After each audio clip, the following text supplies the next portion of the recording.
We've all heard about the awakening of consciousness, and perhaps some are in that place right now. This state where we gain a new understanding of life, when the veil of illusions begins to fall, and the truth about how reality works becomes increasingly evident. But few speak of the dark side of this process. Embarking on the journey of self-knowledge is not a simple walk toward the light. It is, many times, a journey through the shadows. When we decide to awaken, we are not just ascending to a life of bliss. Awakening means opening doors to parts of ourselves that we have hidden or ignored. Opening ourselves to full consciousness is like opening a portal where not only light, but also shadow awaits us. Behind every insight, there is a hidden layer of ourselves. Behind every revelation, a side we avoid looking at. In this video, we will explore this forgotten and uncomfortable side of awakening and why it is essential to embrace it. Understanding the dark side of the journey is not about fleeing from the truth, but embracing the human experience in its entirety.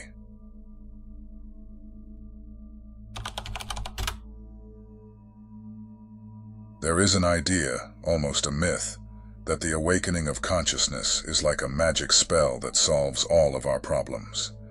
It is the promise of a full life, free from suffering, a state of uninterrupted peace where we finally find ourselves. For many, awakening seems like a place of rest, of relief, where the pains of the world no longer reach us. But this is the first trap of awakening, and it is as subtle as it is powerful. This kind of thinking leads us to believe that we just need to reach a certain frequency or state of enlightenment for everything to dissolve.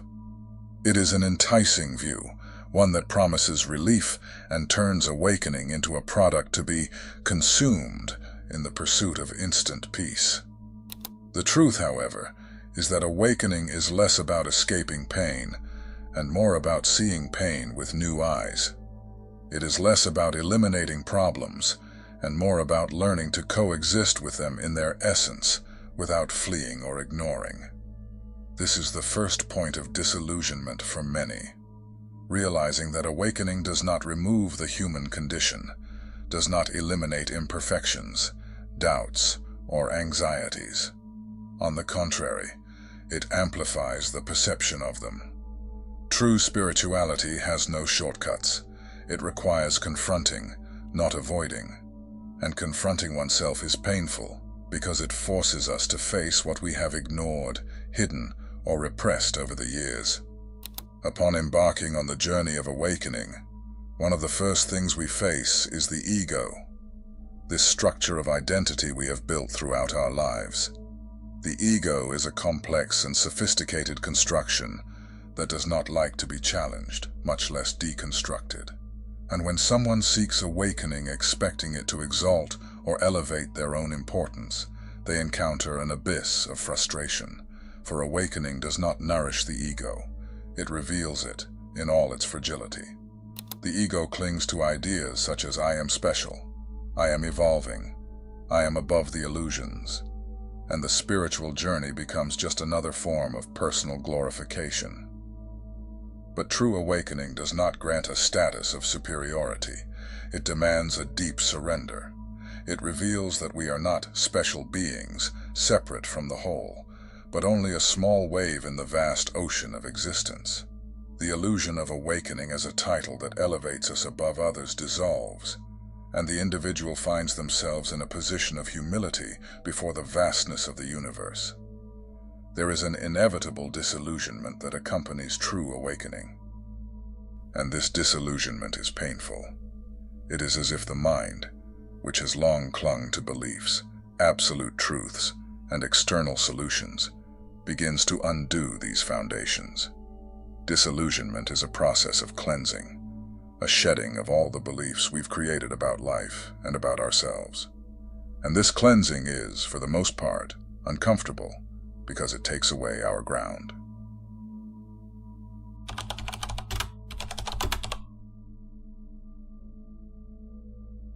When consciousness expands, it illuminates the internal shadows, the collection of everything we have repressed, hidden, or denied about ourselves. Most of us prefer to ignore this part, maintaining an idealized image of the spiritual self. But inevitably, sooner or later, the shadow manifests, and there is no way to proceed without facing it. The shadow is formed by everything we avoid seeing in ourselves, character traits we deem unacceptable, emotions we consider shameful, painful memories we bury. It is what we repress because it doesn't fit the image we have created for ourselves. What many forget is that by trying to ignore these parts, they don't disappear.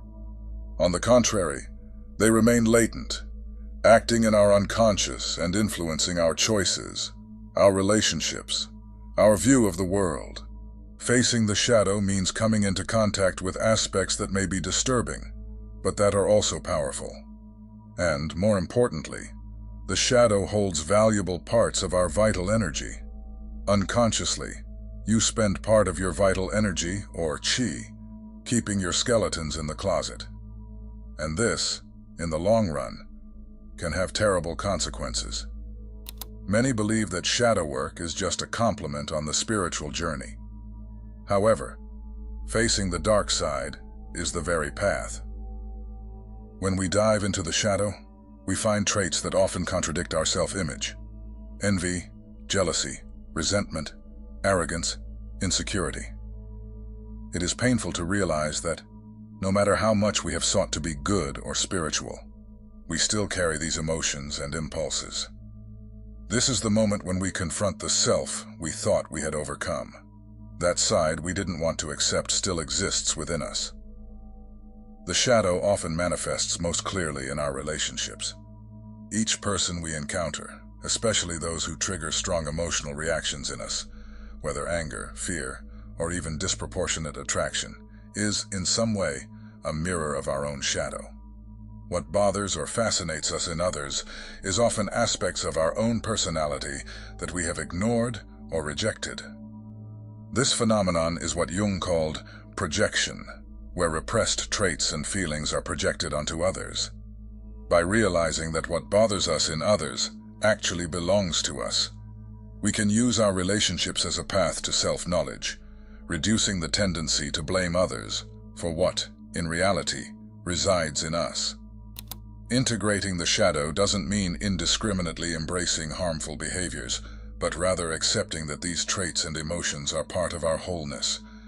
When we resist the shadow, it strengthens, maintaining subtle control over us. But by recognizing and accepting it, it loses its power over our psyche. Jung said that the process of individuation, the search for self-knowledge and integration of the personality, is the path to wholeness and true transformation. Facing the shadow sets us free, because what we recognize loses its ability to dominate us. Aspects like anger or fear, when understood, become tools for self-knowledge. Anger, for example, can teach us about our boundaries. Fear, about the value of courage. This process makes us more compassionate with others, as we begin to see their shadows without judgment, knowing that everyone has unspoken parts.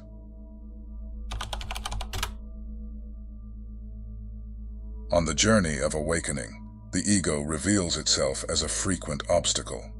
It is, in a sense, a mask created to protect our identity and reinforce our importance.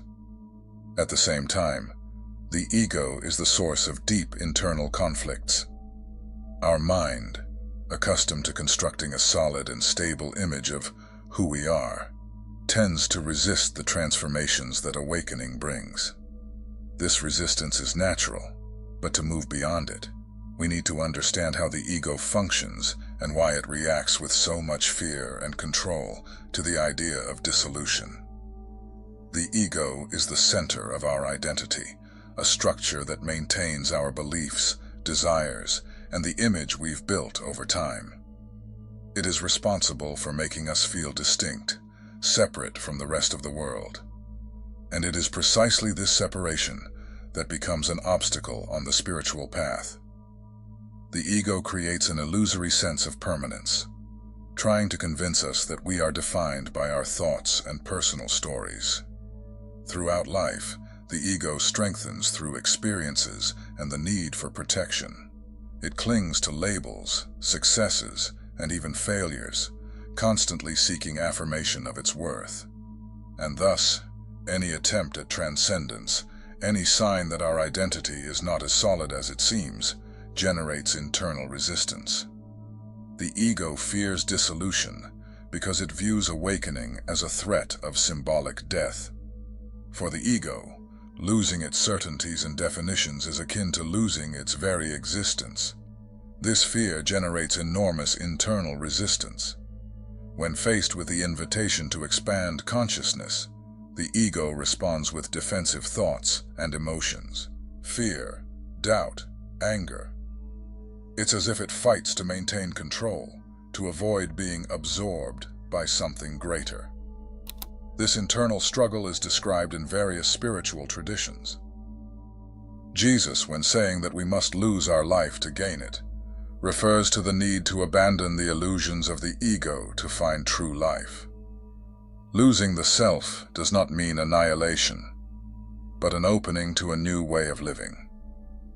Some people believe that merging with God, or the light, means losing individuality, but it is the opposite. It means expanding this consciousness to the entire universe. Speaking in terms of vibration and energy, when two waves are aligned in frequency and phase, they create constructive interference. The energy of both waves combines, resulting in a wave of greater amplitude. The ego, in its relentless quest for control, even attempts to appropriate the spiritual journey. It wears the mask of enlightenment, creating the illusion that it has already reached a higher state. In his book, The Mask of Enlightenment, Chogyam Trungpa explains that this false spirituality is an attempt by the ego to protect itself, transforming spirituality into a title, an achievement, rather than a journey of detachment. This phenomenon is seen when the ego creates a holy image, becoming attached to ideas of superiority, believing itself to be more evolved than others. By doing so, it avoids the real inner work and substitutes true awakening with a role, a performance. This trap of enlightenment is a subtle yet powerful diversion that can paralyze spiritual growth and keep the individual trapped in a cycle of illusion. The only way to transcend the ego is through constant vigilance and humility. We must observe our own thoughts and attitudes closely, questioning the motivations behind our actions. This exercise in self-awareness prevents the ego from taking control of our journey. St. Augustine, in his Confessions, says that self-knowledge leads to humility, for the more we know our own weaknesses, the less we feel the need to exalt ourselves. This practice, recommended in various traditions, consists of observing our thoughts and emotions without becoming involved with them. By doing this, we begin to realize that the ego is not our true essence. This disidentification is a crucial step, for it weakens the ego's hold and brings us closer to a purer and more genuine experience of reality. Silent, alert presence allows us to experience life in its fullness, free from the limitations imposed by the ego.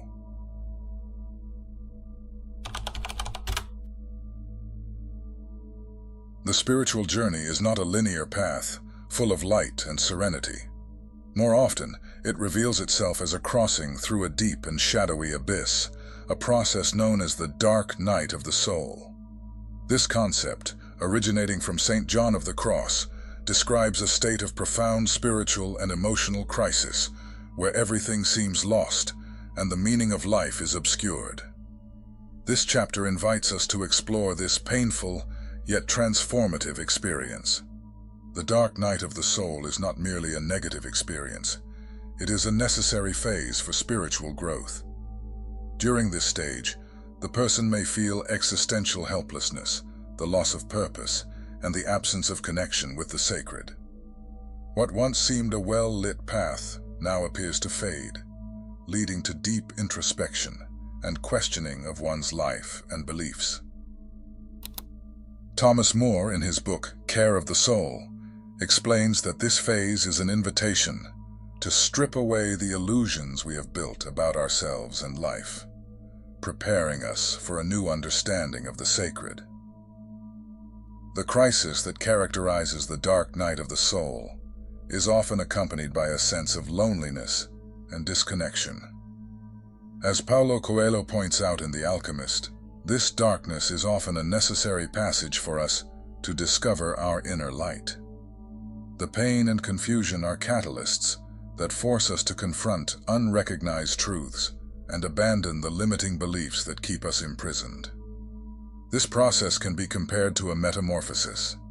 Just as the caterpillar transforms into a butterfly after a period of darkness and solitude in the cocoon, we too can undergo a profound inner transformation by accepting and traversing this abyss.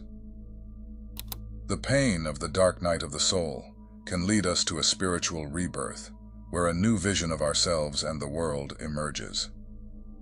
One key to crossing the dark night of the soul is acceptance. Carl Jung asserts that what we resist persists, while what we accept can transform.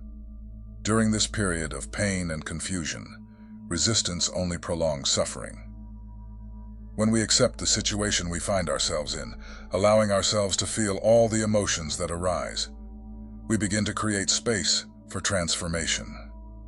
Accepting the dark night as part of our spiritual journey allows us to release control and, in doing so, find a lighter path through the darkness. This process can lead to clarity that once seemed unattainable. The lessons learned during the darkness prepare us for a more authentic life, one more aligned with who we truly are. Emerging from the dark night does not mean that the pain has disappeared, but rather that we have learned to carry our experiences more lightly, finding a new purpose and meaning.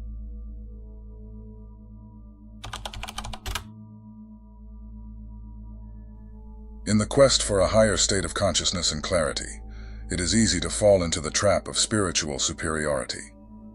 As we deepen our practices and knowledge, the ego can transform these experiences into a false sense of grandeur. Hidden pride can silently infiltrate, leading us to believe that we are above others. Enlightenment is often idealized as the pinnacle of spirituality, but this pursuit can quickly turn into a competition. Osho, in The Revolution of Consciousness, emphasizes that when enlightenment becomes a matter of status, we move away from its true purpose. The ego begins to seek validation through spiritual achievements, leading to the belief that we are on a higher level of development compared to others. Brené Brown, in The Gifts of Imperfection, describes pride as an attempt to protect our vulnerabilities. When we feel insecure about our worth, we may cling to a false sense of superiority to compensate for these uncertainties. This defense can manifest in various ways, such as belittling others or developing a critical attitude toward those who do not follow the same spiritual path. This behavior not only pushes others away, but also prevents us from seeing the richness of human experiences. By placing a barrier between ourselves and others, we lose the opportunity to learn from the diversity of paths and perspectives. Spirituality should be an invitation to inclusion, where the experiences of all are valued, not a competition to see who has more knowledge or understanding. As we deepen in spirituality, we risk isolating ourselves in a spiritual bubble. Jack Kornfield, in The Path of Love, observes that excessive introspection can distance us from the world and authentic human interactions. We become so focused on our own growth that we lose empathy and connection with others. This disconnection can create a sense of superiority, where we begin to view the world as those who have not awakened and those who are on the right path. This duality is harmful and counterproductive, as it perpetuates the idea of separation and feeds hidden pride. True spirituality requires humility, and humility is not about devaluing oneself, but about redirecting our focus outward rather than solely concentrating on our own experiences.